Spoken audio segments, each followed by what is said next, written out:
Happy Independence Day, City of Farmington and San Juan County. Farmington Mayor Nate Duckett. On today's episode, we have a good one. We have San Juan County Sheriff Shane Ferrari here. We're going to be talking about local law enforcement, challenges we're facing coming out of the pandemic. We're going to focus on America. We're going to focus on each of us as individuals and the work that we need to do to help mend these fences, mend these wounds, bring this country back together. And it starts with each of us. Our own actions and our attitudes will win the day.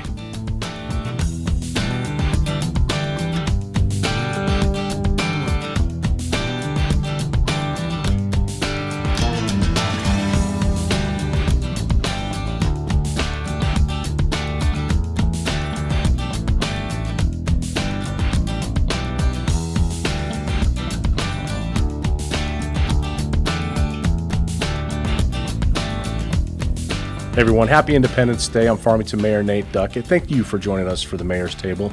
I have a special guest with me today, somebody that I can't believe we've never had on the show before, but long overdue. I want to welcome San Juan County Sheriff Shane Ferrari. Thank you, Mr. Mayor. Pleasure being here. Man, it's great to have you on here. It's good being on here. Good seeing you. Of course, we see each other quite a bit out Pretty there. frequently. Yeah, we do, but it's nice to sit down and have a conversation, just the two of us. It's kind of nice. I mean, we kind of went to high school together. We did. We were in the same Leadership San Juan class That's together. true. We were both elected. Well, you were elected in 18. Correct. You were just right And I before was that. and I was 14 as a counselor, Yep. but 18 as mayor. And That's right. Yeah. so I can tell you from my perspective, certainly as a representative of the city of Farmington, how much we appreciate the work that you and your officers do. I believe there's such a, it's a strong component of this community that supports law enforcement, appreciates the work, and obviously a lot of those things that many of us could not do, and we know it's a hard job, so thank you for that. But Thank you. from the standpoint of having cities that work well with their counties that they reside in, I think we're in a very special part of not just this state, but this country. We have a really good working relationship, and I hope that you see that from the Sheriff's Office and, of course, Farmington PD. Absolutely. You know, and you hit the nail on the head. When it comes to San Juan County, we're a gem in the state. You look at our Consolidated Dispatch Center. You look at our academy that we work together, our Narcotics Task Force, and these are law enforcement components, but we do that as you know, with the city and the counties. Our legislators do a good job, piling in their legislative money to accomplish goals throughout the county, large projects. So we're able to accomplish a lot just through that cooperation, and I think we're definitely a role model for many communities. And we've had them come up here and want to see what we're doing and how we're making things work in San Juan County for our citizens. Well, I think we're doing a good job, and We are. I think it starts, in all cases, it starts with the people who live here, of course. And I love the fact that I believe we live in a place of very level-headed, mostly common sense people. There are obviously those on either side of that Those equation. folks keep me employed. They keep you yes. employed. This is true, but I appreciate our community here, and think we're going in the right direction. And just wanted to, I think it's a good time to bring you on. It's Independence Day today. Yes, sir. And we've obviously come through some very difficult years prior to. I mean, and I can tell you this, Shane, and I don't know how you feel about this. I really have a short memory. I try and have a short memory. The older I get, it gets shorter, but yes. But especially when you've dealt with so much just challenges. I mean, just basic challenges and things that have upended people's lives. And now I'm trying to stay focused on how do we get forward and ahead of that and get to the next level. But I can tell you that from the past 2 years of working with you, how much myself personally in this community, I'm sure, appreciates from the standpoint of the county sheriff's office, the work that you did. I mean, it wasn't easy. No, it wasn't. Ken Christensen, my former boss, our former sheriff, there's been a couple times he's called me and said, "Boy, I'm glad I'm not sheriff." Yeah. And I can tell you right out of the gate, I had some challenges. Immediately we found ourselves with a new governor we didn't have a relationship with as far as sheriffs, and that got sideways pretty quick. There was some very contentious legislative bills and decisions at that time, and I was very proud of New Mexico sheriffs for standing up for the rights of their communities and the people that they serve. And so right off the gate we saw that, and then right behind that, and we had the unfortunate case with Sasha Krause, and then in the middle of that we got into COVID. In the middle of COVID, we end up with one of the largest marijuana operations in U.S. history right in our own backyard. And it was just one thing after another. So I was telling the guys, we just got to prepare for the next storm, storm. And anytime we got over one, I said, let's swab the deck, buckle down the hatches, and wait for the next one.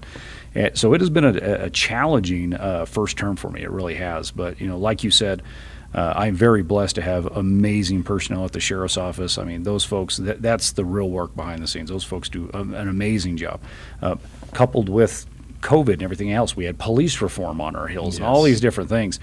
But we were getting it from all angles. But I'll tell you, living in this community, serving in this community, how fortunate we are to have a community that supports us, that loves us. There is not a day that goes by that somebody doesn't come up to me and either thank me for my service, thank me for our deputies and the work we do. And I definitely tell our deputies, and I tell every citizen I run into, thank you for your support. We see communities that are sideways with their law enforcement agencies, and you just see that mistrust, that just there's no relationship there. And so we're blessed. We know we value that. We recognize it's fragile and it's based on trust. And I tell my people every day, don't forget to thank them. But remember, your actions could have an everlasting effect. Yeah, so we're very blessed, and it's been an interesting 3.5 years, and I can hope that the next 4 will be a little bit easier on us. No, indeed. As America, as a community, getting us back on our feet. I truly feel I have hope that pendulum's swinging back, and couldn't speak about that better than on July 4th. No doubt. Well, independence and freedom and liberty and those basic components of what has made this country the great country that it is, were certainly in my mind a spotlight was shown on those communities, those counties, those states that were, even in the midst of that tumultuous time over the past 2 years, maintain that it's important that we have some semblance of who we are as a country and what differentiates us from some of these communist regimes and socialist regimes that had just such control and lockdown of their people. And even though we saw some of that kind of coming into it during those terms, the fact that we were able to stand up together as a county, as a city, and say, look, this is what we stand for. Absolutely. We understand what the state is doing. There are things we can and can't control, but within what we can control, we're not going to make it any more onerous than it's already going to be. Correct. And we just ask people here, as I know you did on many occasions, please do what you know you need to do. That's right. Take care of yourself in the way you need to take care of yourself. Be responsible, be accountable, and I think we've managed it appropriately. I completely agree.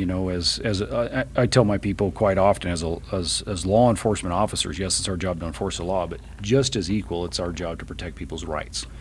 So when, as we saw many things happen, there was always that question on how does this infringe on our citizens' rights? How does this offend on what, like you talk about, that tradition of being American, that those traditions we have in San Juan County. Of course, safety was always paramount. We always cared about safety, but having the people to enjoy their individual freedom still, how do we do that? But what's the end goal look like? If we implement these things, how far do we stretch? How far do we push that line? Are there other things we can implement? And of course, safety, health, that was all important to us. We know that. But also being that break of how far we were willing to go. And I think we did a great job of that. And nothing got off the rails. Our citizens, did we have issues in our community? Absolutely. We did have COVID in our area. We experienced death in our community. And, people can argue back and forth on what that would have looked like on one plan or another. But I think coming out of it, we did a great job. I think our citizens were able to live. We talked about the new normal. I believe we maintained the most we could of normal. Granted, we had to make some changes, but I don't think that they infringed too far. Yeah. No, I completely agree. And for me, it's going to be a good historical lesson that I hope we all really take heed of and put in play when things like this go awry again in the way that it is. I think from the standpoint of the Office of Emergency Management and all the stakeholders who were involved in that, their ability to communicate, remain transparent, make sure people knew the information they needed to have, and able to act and really dispatch as needed. Anywhere that there was help needed in San Juan County, regardless of where it was, we were able to actually go and address and be of help. Right, and I definitely got to mention the citizens that stepped forward. I mean, we ran into a problem with N95 masks, and we had citizens making masks for us and dropping them off to us. I mean, they were chipping in and doing their part.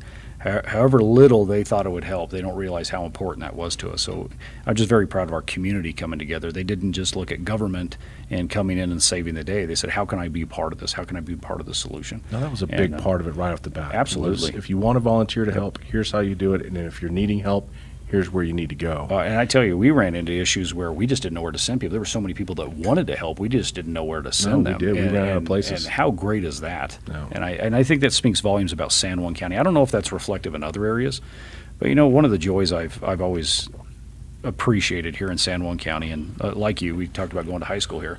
Many in high school wanted to leave. I see them coming back because after they left and realized, wow, maybe it wasn't so bad in San Juan County or in Farmington, they're coming back. I love the fact that if I'm broke down on the side of the road, a friend or somebody is going to pass me within a short amount of time and help me out. Absolutely. And I think that's so important. And I've been to other areas of the country, and they don't do that. I've had people come to our area and say, it's so nice that people still wave. And of course, with all 5 fingers, and that's great. And again, I think that talks more about us still having that traditional, just that iconic American spirit that we still have here in San Juan County, and I'm extremely proud of that. That's a great point that you made. I've looked back through my yearbook not too long ago, and just all the people that are here that we went to high school with. Yep. It's really surprising, and I can tell you this: my son the other day said, "You know what, Dad? This is a really great place to live." Mm-hmm. And he hears it, of course. He's going into high school. He hears those high schoolers say, "Oh, I can't wait to get out of here. I can't wait to leave this place." But him being able to say that and recognize the value of all the opportunity that surrounds him, but the fact that it's a safe place. Absolutely. Is it always safe? I get it. There's always those situations that make you feel uneasy. But generally speaking, I believe we have something really unique up here in this area that's different from these other urban places. Mm-hmm. And while we're very rural, I mean, Farmington's, it's 46,000 proper. There's 120,000 people here in San Juan County, right. And there's 300,000 that are coming through, Farmington on a weekly basis. That's right. And we're growing. We're still growing. Yeah, and we're still growing. And the pressure that, of course, puts on our services and on law enforcement and those things. And I've had people who visited here. Man, it surprises me how many law enforcement officers are around. Well, I mean, for a town your size is what the way they try and put it in perspective. And I was like, well, but you can't just take the population proper. It is a hub of activity. Is. Yeah, when you look at it on a weekend, our population could jump to 300,000. Yeah. I mean, we're a shopping hub of 300,000 people coming from Colorado, Utah, Arizona coming into our area. Even down south where we're closer than we are Albuquerque. And I've had that mentioned also about how much law enforcement we have here. But you have to recognize we've got the city of Farmington, Bloomfield, Aztec. Then we got the sheriff's office, and then we contract out to Kirtland. We got the state police, the state agencies, the state police that are here. The federal marshals. Marshals are here. Yeah, the marshals are here now. FBI. So we have federal presence, FBI, BIA, BLM. So we're fortunate that we have that, and I know people think, well, is too much law enforcement a bad thing? No, I mean, we all have our roles. And we all have a vested interest in our community and keeping our community safe. So it's a nice thing to have, especially now when we're seeing shortages in law enforcement. So, for instance, when Farmington's short, we try to come to their aid. I cross-deputize all the city police officers. So if I need help, I can call them. They can come out of the county. So, again, that working relationship you talked about, although we may see shortages, we do a very good job with crime in our area. I think so too. So you mentioned shortages. Yes. As a nation, certainly we're seeing this locally, the need to fill positions. San Juan County Sheriff's Office, Farmington Police Department, we are hiring. Yes, we are. We are looking for individuals who are passionate about service. Law enforcement, I'm sure since, how long have you served? Oh, Shane? My gosh, I'm on my 26th year. 26 years. Law enforcement's changed quite a bit. Quite a bit. 26 years. I was out at the range yesterday talking to some Farmington PD officers, and I had to go out there and test in a new firearm I bought. And I was visiting with them, and Farmington's right now transitioning to optics on their handguns. And I joke around, I call them space guns. I'm still the old cop. I still carry a 1911 where they're carrying, Glocks and modern day firearms. It's just something I prefer. But I was telling them, I remember when I entered law enforcement, we just started getting computers in the cars. Half of us have them, half of them didn't. But we had the mounts in there, so all we did was put our tablet, our little steno pads on there to write notes. And because you got everything over the air, you had to listen to the dispatcher, you had to write it down. Right. And of course, when they started getting the computers, all that information comes up. And it was funny to see that transition because the younger guys were like, oh, great, computers. The older guys were like, oh, my gosh, we're all going to die because we're going to be looking at these screens. Fast forward to now, well, my computer's broke, I can't work. Well, in the old days, we used to use it on a pad. So now you see these new officers and just the technology that's coming, whether it's on their handguns, so that I know that when we went to putting optics or red dots on our rifles, our accuracy rates went through the roof. I mean, there was nobody that shot under a 90. And of course, we'll see that. So we're improving, we're getting better all the time. So it's been interesting to see law enforcement evolve. Laws change as we went up. When I first was hired, cohabitation was still against the law. Of course, nobody used it, but it was still on the books. It was a petty misdemeanor, lived with somebody that you weren't married to. And of course, these laws have fallen off over the years, and of course, we've gotten new ones. So it's been, looking in the rearview mirror, it's been an interesting career. It really has. If you were to speak to a group of people today and tell them what you believe the best characteristics are, or what would make somebody a good candidate to be a San Juan County Sheriff's Officer, what are you looking for? Well, obviously, ethics. Ethics is very important. To have personal ethics, and I always describe ethics as what you're doing when other people aren't looking. These deputies are out there, and officers are out there. They're in vehicles. Their job is to protect that area that they're assigned to for that shift. So ethics. You got to have a work ethic also. You have to have the ability not to just drive around, waste gas, and drink free coffee. I tell them all the time, a full day's work for full day's pay. That's what we expect, and our citizens expect that. I would say you have to have passion for the job, passion for the cases or the calls that you're on, that you're there to do a good job, not just to go do something else. You have to have heart. You have to believe in what you're doing. You have to know that your job every day is to go out there and make somebody's life better. And if it's just one person, you're not going to make the world better overnight, but if you can impact one person's life, commitment, absolutely commitment. There are going to be times where you're going to have to work over. There's going to be courts. You may not get the best shift, so you have to be committed to what you're doing in your occupation. So I think some of those are part of that. Definitely sacrifice comes with it.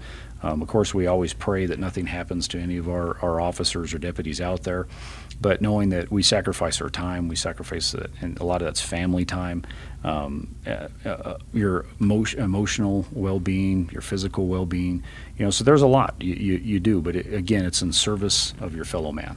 And you have to have that heart. You're not going to be a selfish person. It's about being giving and caring, and you have to love your job more than it loves you some days. And granted, there's going to be days that you can't believe that you're doing this job and they're paying you for it, just how wonderful it is, the experiences you have, the training you have, the opportunities you have. And there's other days that you question yourself, like, why am I doing this? You have those rough days, just like in any occupation. Sure. But I'll tell you, I would do it all over again. And you talk to a lot of the older cops and you ask them about it, and they say, I miss it. So I don't know if I'd come back, but I'd still miss it, and I'd do it all over again. And I can proudly say that I would. I was having a conversation during a retirement ceremony that we were at the other day with a couple of officers that were there, and I made the statement. And I don't know at what point you became interested in law enforcement, but I've made, now having spent time working within the municipal government system, like there's so much opportunity for people to serve or to work within there and have great careers. And then of course, when you come out of that 25-year career, you've got that nice pension fund, which is a big selling point.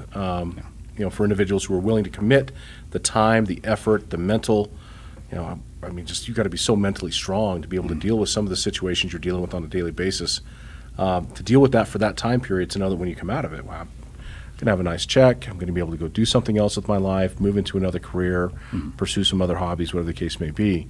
I don't remember anybody having that conversation with me when I was in high school about, hey, let me tell you the opportunities that exist just right here. Oh, absolutely. Yeah. And so I constantly talk about that when I'm speaking in front of high school students, even elementary kids.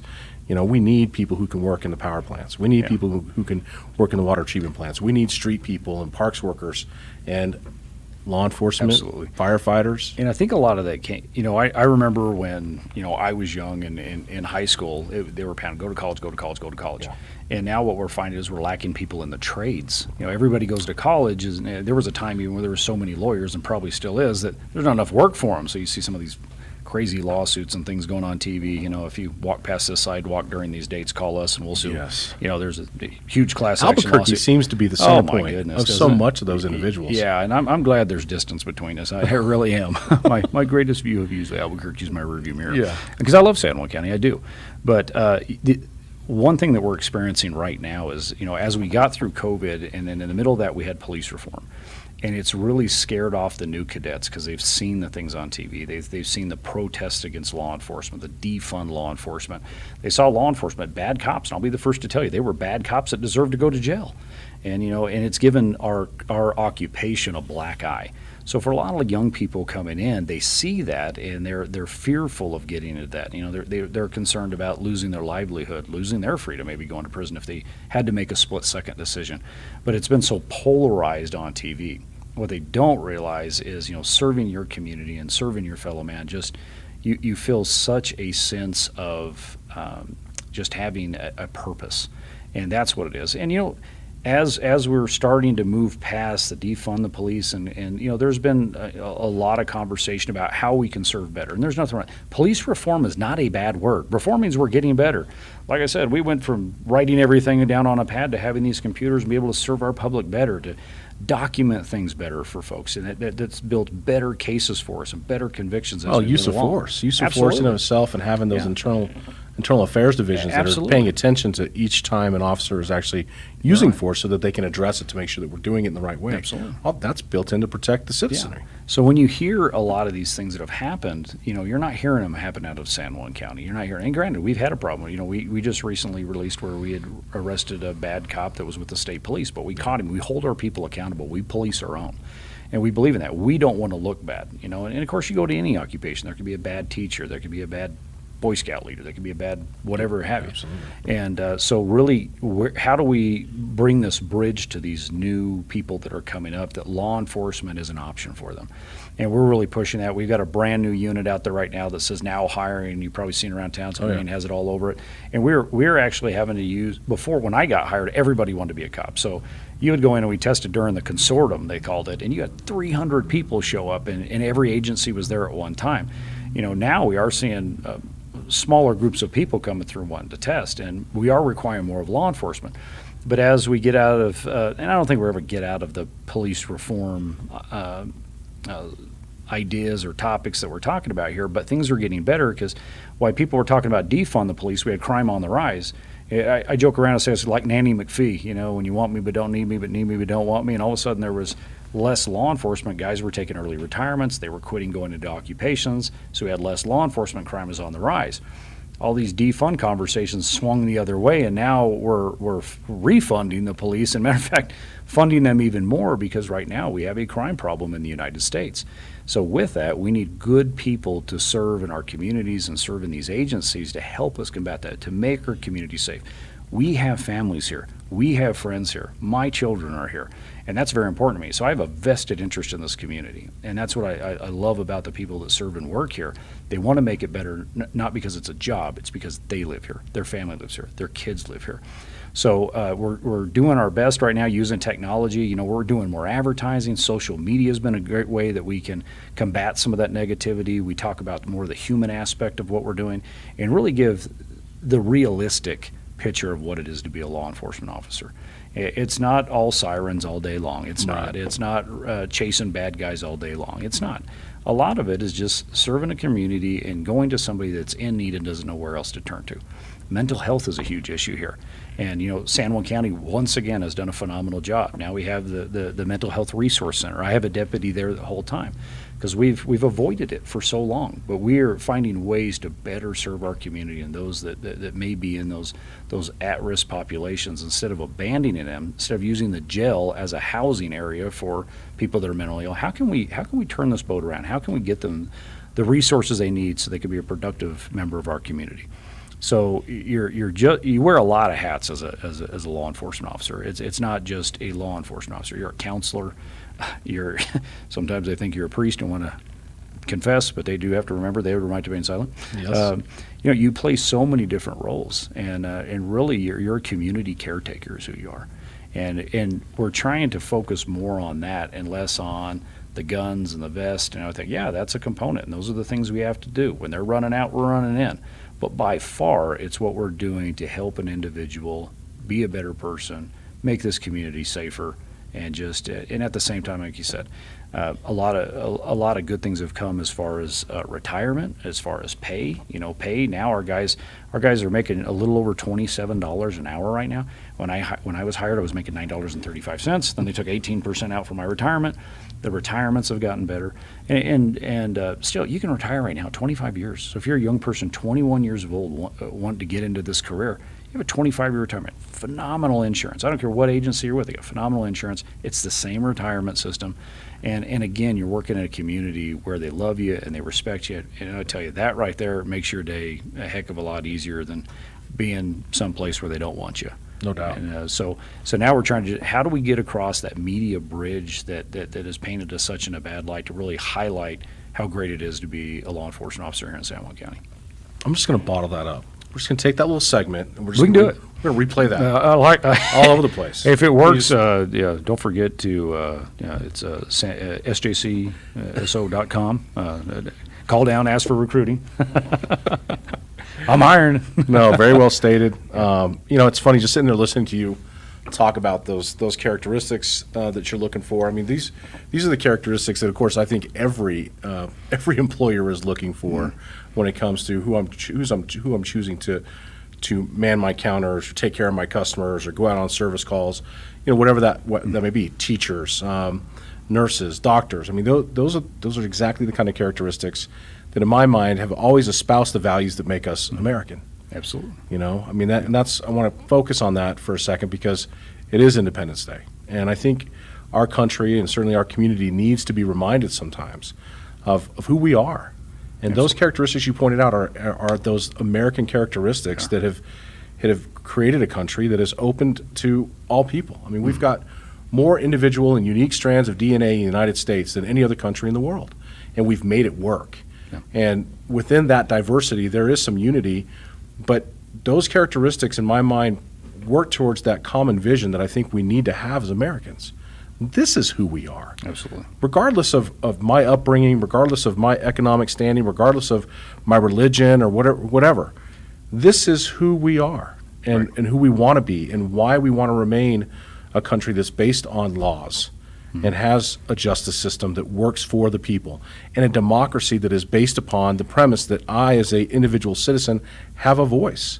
And I think, we're not going to get into the Supreme Court stuff that's happened here recently, but the one thing that I have found good in all the decisions that have been made is they're trying to put power back in the people's hands. Absolutely. They're trying to say it's up to you to determine how we should be governed. Yeah. And by the way, those elected officials that you send to Washington, that you send to Santa Fe, that sit in your city halls, they need to be held accountable to you. Absolutely. And I think that has been a great shift in my mind in trying to bring us back to that center point on what America is, right? How can we remain open to all these different people who want to find that stability in their life, that safety? Think about the individuals who are coming here from all across the globe. They're trying to find security and safety and opportunity and things that don't exist where they're from.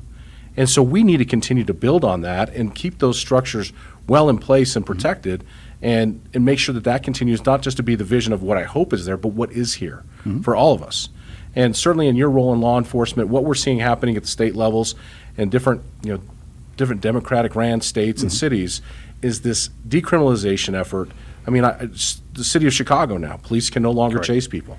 Now, maybe that's also for the safety of the police officer as well, but from that standpoint, if I'm a criminal, man, what do I got to lose? That has become a bigger and bigger issue as you see, police reform and how can we do better incarcerating people. And you remember when we incarcerate people, we expect certain things. We want them to be rehabilitated. Yes. If their offense was warranted for that. Obviously, if you've killed somebody and you need to spend the rest of your natural life in jail, then so be it. That's where you should be. That was a choice. But for those that get a second chance, we want you rehabilitated. We want you to be out there. We look at it also as a deterrent. The problem we're having right now is when somebody gets arrested and they're back out, where's the deterrent? Well, you're going to arrest me, and I don't get the paperwork done in time before they're already walking out the jail. My deputies spend more time in jail than the guy they just arrested. Yeah. They're doing Just the paperwork when the guy's walking out there. So that's some of the difficulty, and I think some of these ideas and these philosophies of, incarceration for criminals, especially habitual offenders, isn't a good thing. It is a good thing. As we talked about before, the only relief, if I'm catching a career criminal, the relief I have is having him incarcerated where he's not committing more crimes. But when you release him out there, while he's awaiting trial, he's not going to change. He's a career criminal. He's committing more and more and more crimes. And it's extremely difficult as we went through bail reform and all these different things to see these folks where they have multiple cases pending. You look at the very first case where they should have been in jail, and they've got cases on top of that for when they're released. We don't have the manpower. Probation does have the manpower to keep an eye on these people, and we call it pre-trial services, where they're released from incarceration and they're supposed to abide by certain rules, and they don't, whether it's their drinking or their alcohol. Take drug addicts, for instance. A lot of times the only place for them to sober up is in jail. Now, granted, there's going to be people that have opposition that you can get drugs in jail. Yes, sometimes that happens. However, by far, it's not readily available. They don't have the ability to get it very quickly like they do. So it gives them an opportunity. They have medical in there to treat them for any withdrawals of what they have, but it gives them a chance to clean up. Sober up so they can start making better decisions for themselves. And the courts can get involved, start getting some counseling involved, start getting them on a track to get right. But when you release them back on the public, they go to that house, they go to that needle, they go to that pipe, whatever it is, they just revert right back. So we're not doing anything. And then, of course, they're not in the right frame of mind. They just keep committing crimes over and over and over. Now, I'm in a position where I have, I'm lacking deputies right now, so they're working twice as hard, but we're working twice as hard chasing the same criminal over and over again. And that is my belief why things are so bad. And it was just the perfect storm. I tell people it's like having a tornado and a forest fire all in the same time. You have the police reform that's going on, that the people are not attracted to law enforcement. Guys are retiring earlier. There's the difficulty to fill our ranks. At the same time, we're having criminals that are out on the street. They're not being incarcerated, and I don't have enough people to chase them. Again, we're very fortunate where we're at, that because of the amount of law enforcement we have, we chase them on both sides of the fence, and there's more opportunity to catch these individuals. But it's made it more and more difficult as law enforcement. So I'm really hoping that people are waking up right now to realize the track that we're on is not working. We gave our judges the ability to hold people without bond. That was a constitutional amendment that we all voted on. I voted on it. The frustrating part was when the courts came with the court rules and told the judges, well, you can hold him without bond, but under all these circumstances, and check this box and check that box, and if it doesn't, then you have to let him go. So we didn't give them any right. What happened is the courts came in and just restricted them right behind there. Well, and the DA's office doesn't have the manpower to go in for those individuals that we definitely want to keep behind bars for those pretrial conferences. They don't have enough manpower to come in to deal with all those individuals. Right. And we've seen what's happened in different situations across the United States where these laws are in place, and individuals who should have been incarcerated have committed some pretty heinous crimes. Well, and I've talked to them time and time again. I see with our legislators, and our local legislators are phenomenal. And a lot of times I go to Santa Fe, I'm talking to the authors of different types of bills that may be from communities that aren't as like-minded. And I tell them, I say, listen, a lot of the laws you're creating are for law-abiding citizens to follow. You understand the criminals don't follow the law. So when you create a law for this and law for that, it's great. Law-abiding citizens will follow that, but the bad guys aren't going to do that. They don't care what law. So we got to take the fight to the bad guys, to the criminals. And where you take that fight to them is enhancements on sentencing for repeat offenders. If you commit guns right now, guns is a huge topic right now. We're talking about more gun control and these type of deals. That's great, but criminals are not going to give up their guns. Criminals don't care about whatever reform you're going to have. It's not. So where do we hit them? Where do we impact them with not infringing on people's Second Amendment rights?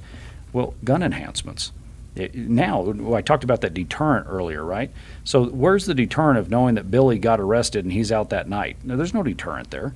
But if Billy disappears for a while, nobody wants to be like Billy anymore. Well, if you commit a gun crime and we give you 10 years or whatever it may be, an enhancement on top of that, plus that you're a repeat offender, then you don't get out. And I'll say it, and I'll go on record on there. Listen, there's some dogs that shouldn't be left out. They should stay. If you cannot be a productive member of society, if you can't get out and just abide by the laws and the freedoms that we have, then you need to be locked up. That is a choice that you make. That's right. There's a civil society that has to be protected. There is. And that's where I think the biggest issue we're running into, and you're speaking to all of that right now, of course, is that we are creating opportunity for uncivil individuals to have control over civil society.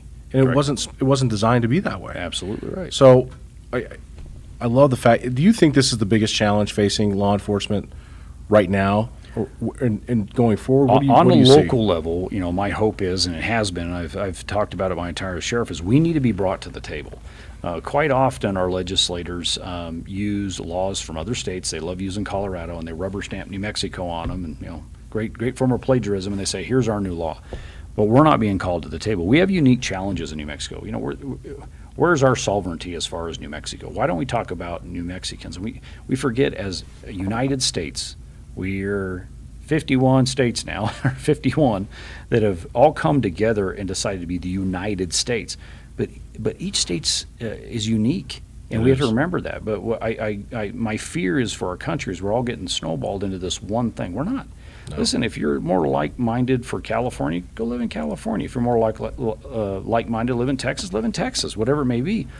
But let's focus on New Mexicans, New Mexican traditions, our values as New Mexicans, and quit looking over the fence all the time. My frustration has been being brought to the table as law enforcement. No, and I've got to fight my way to the table, say, these are the laws I need to keep our community safe. But instead I get, well, the legislation came up with a law, there you go. Really? Well, how many of these legislators have been cops? How many of these legislators know San Juan County? How many of these legislators have ever spent a day in a patrol car or any of this, or have any education in any of this? So I know so I get really sick and tired of these feel-good laws. One example is a couple years ago they wanted to pass a law on straw purchases of firearms, which means you can't sell a firearm to an individual anymore without undergoing a background check. So, and I do understand the law, some of the thinking in that. But so if you buy a new firearm, you have to go to the counter, you have to fill out the federal form on there. They run a background check, and you obtain that firearm. 6 years later, that same guy sells it to a guy down the street. You know, obviously you have a right to bear arms, but also you have a responsibility to have that. And I tell people all the time, you have a right, but remember you have a responsibility. Who are you selling that to? And I understand that. But in the law, and we talked about it quite a bit as they were drafting about who could you gift a firearm to, you know, is this same law not only sell, but it's also giving somebody the right to use that firearm. Is that going to affect, my son shoots on a shotgun team. He shoots trap and skeet. So does that mean that we can't let somebody borrow a shotgun if their shotgun goes down?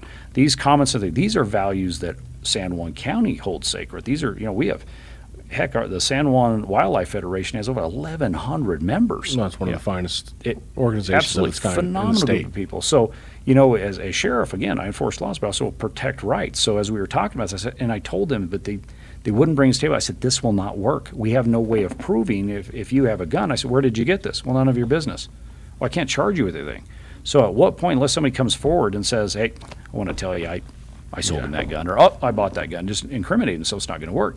And to this day, there has not been one arrest in the state of New Mexico.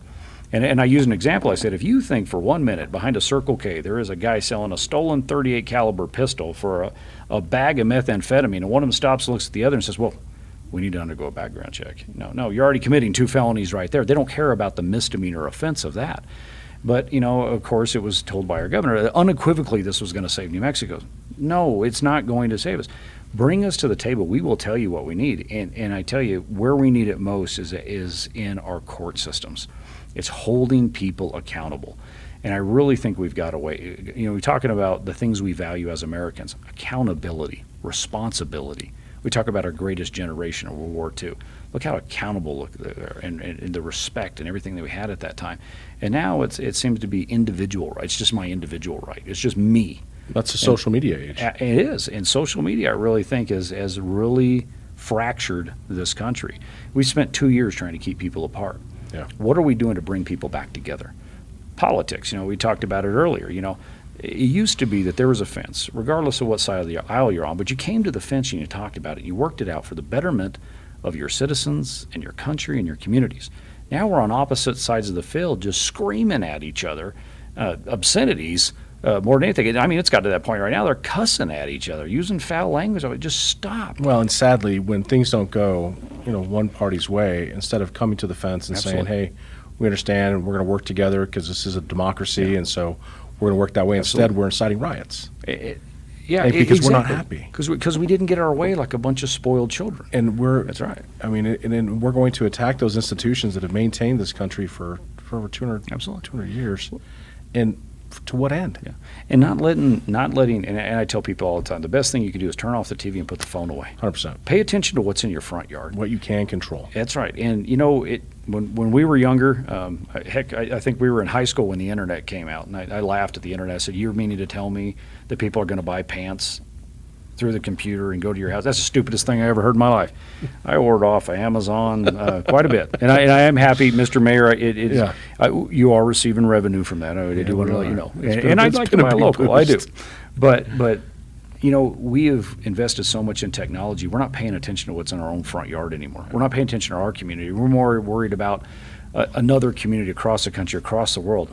Let's focus on San Juan County. Let's stop and put all that away. Recognize how fortunate we are, but also let's build our community better and quit worrying about all that stuff. I had a gentleman that sent me a letter upset about the Bernalillo County Sheriff one day on an email, and I sent him a message back. I said, what does this have to do with San Juan County?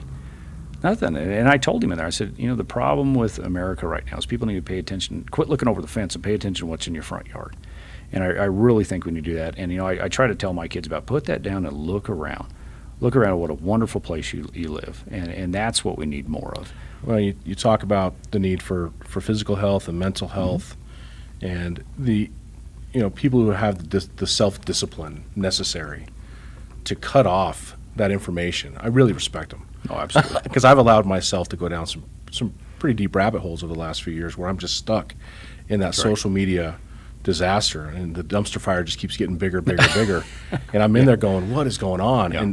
And you got to step away, go outside, look at where you're at, and go, okay, that's not my community. Yeah. This is my community. Absolutely. Here, I know my neighbors here. I say hello to people in the grocery store. I wave at people on the street. I want to have those good conversations about what makes this city and this county great, and how do we maintain that. You can't control those things that are happening outside of those areas, and that's one of the hardest things I think people have to deal with on their own, is the fact that I'm worried about it. I really don't have any influence over it, but gosh, I really just want to control it. Well, you can't. Yeah. So take care of your kids, take care of yourself, look for opportunities where you can give back, and if you need help, we have those resources here in our area for you. I mean, I think we really do. I hear this often from individuals, and that they don't see enough of where can I go when I need help. Right. Whether it's mental health or medical health or whatever the case may be. And I'm like, man, how do we get that out in the open? Because we have a very robust set of nonprofit organizations who are dedicated to helping individuals. Right. And so I know, obviously, this is just a great opportunity here. I mean, as a law enforcement officer who every day goes to work with individuals who are, mentally strained within their job, what do you tell them? Where would you tell them to go? What kind of help is local here for them to help them? Are we talking about our first responders? First responders or anybody? Oh, absolutely. But certainly first responders. Yeah. So obviously our first responders have those same resources that our community members. As far as our deputies are concerned, it's something that the county does. Is we do have a program, through the county for mental health. It's an employee assistance program. Sure. That no matter who you are, whether you're a law enforcement officer or work at the road department, you have those things available to you. I also have a couple of my employees, Captain Mark Fetzer and Lieutenant Jared Slendy. They actually have a nonprofit that they have developed, and I'm sure a lot of people have heard about it. It's called the Guardian Initiative. And what they're doing is they are raising money and awareness for first responder mental health. And part of their ploy to get people to get the attention for it is they are rowing from Africa to Antigua. Originally, they were going to row from California to Hawaii. Now, I'm talking a rowboat that these guys are. Now, it's not a primitive little rowboat that you saw on Popeye. I mean, it's a good-sized rowboat. Big rowboat. But it is not lavish. I mean, it may look a little slick, but let me tell you, it's very primitive. But these crazy guys are going to row 3,000 miles. It's going to take them 45 to 60 days. But the whole emphasis of that is to bring attention to mental health in the first responder community. We talk about our soldiers all the time and PTSD. Our war never ends. It goes on and on and on. Once we retire, we get a retirement check, but there is nothing after the fact. We don't have a veterans program or veterans hospital that we can go to from the PTSD that they may suffer from. That's it. You could utilize your retiree health care or whatever you have. So what we're trying to do right now, not only for those that may make it to retirement, but those that really encounter horrible situations. We're still human. Granted, we're trained to run into the fire when you run out, but it still impacts us. It does. And so what they're trying to do is bring more attention to that. Now we've got access to not only online materials, online counselors, Through their program, they have the ability to send a first responder off to a facility for the help that they may need, to see if we can get them back and get them back in a role as a community caretaker, or at least make it right with them if they cannot continue on in this career. That's very important. We have to take care of those that take care of us. So we have those resources available for our first responders. And on a local level, we have our mental health wellness center now. Phenomenal thing. It's been up on its legs about 2 years now. I have a deputy that's fully assigned to that through a grant. So as we're encountering individuals out there on the street, it used to be that the quickest way to handle the problem was just put them in jail. Give them a day or two to sober up, or give them the ability to maybe get on some medication while they're in the jail, but very little as far as how once they leave the jail, where are we partnering with to make sure that this person doesn't reoffend or doesn't become problematic for law enforcement, their neighbors, or who it is.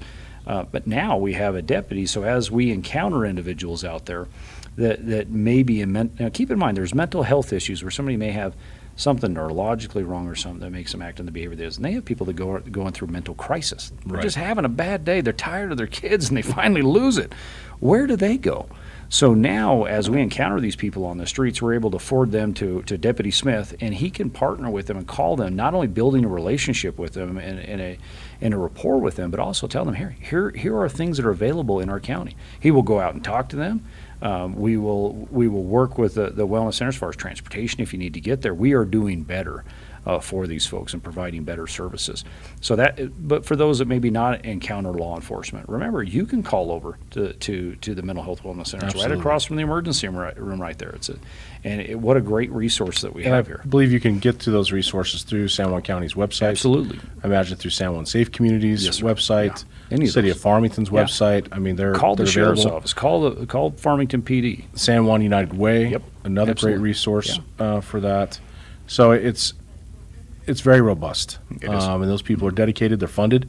I mean, they've gotten quite a bit of funding over this past year. We need to continue to support them here locally through our own dollars. I mean, it's important that we support the charities that support us. So I do appreciate that shout out. Sheriff Ferrari, what else? Anything else? Well, we talked 4th? July 4th. I'm excited for it. I tell you, the thing I've been most excited for this year is now as we've seen, these colors going away and all these different things as far as our inability to do things. We were seeing record turnouts. I mean, I wasn't able to make it. I was out camping, but down the river. Help me with that. Riverfest. Yeah. There was a huge turnout. It was big. And, I think our July 4th, I think there's going to be a huge turnout. I'm just loving the fact that people are getting back together. People want to be out. They want to mingle. They miss people. We're social creatures. I got a feeling the San Juan County Fair this year is probably going to be the biggest one we've ever had.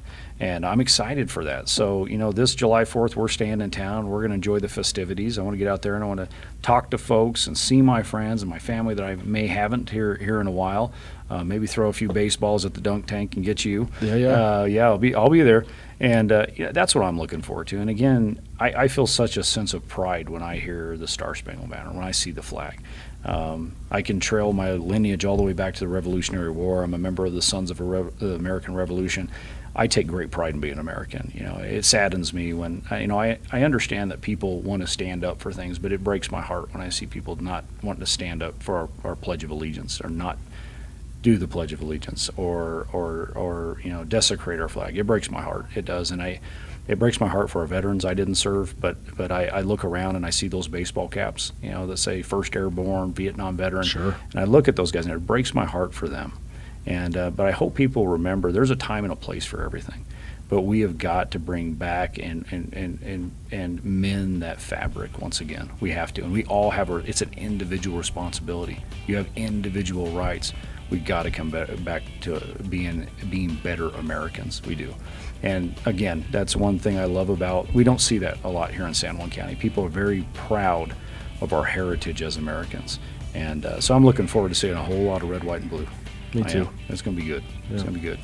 Well, Sheriff Ferrari, thank you for joining us on here. I know there's lots more that we could talk about. We could talk all day. We could. You're very good at it. I appreciate the job that you're doing and leadership you've had in this county. I appreciate you. God bless you, and we're grateful for your service. So. Thank you, sir. It's a pleasure and honor to serve here. Absolutely. It really is. Thank you. Thanks for being here. And thank you for joining us today on this July 4th episode of the Mayor's Table. We hope you go out there today, and as Shane Ferrari said, go out there, get reconnected with your neighbors, with your family. Make this a holiday where we're reflecting on who we are as Americans, the values that we espouse, and that common vision. We want to see America grow. We want to see it prosper. And we know each of us have a part in that equation to make it happen. Thank you for all you do here in the city of Farmington, and we'll see you next time on the Mayor's Table.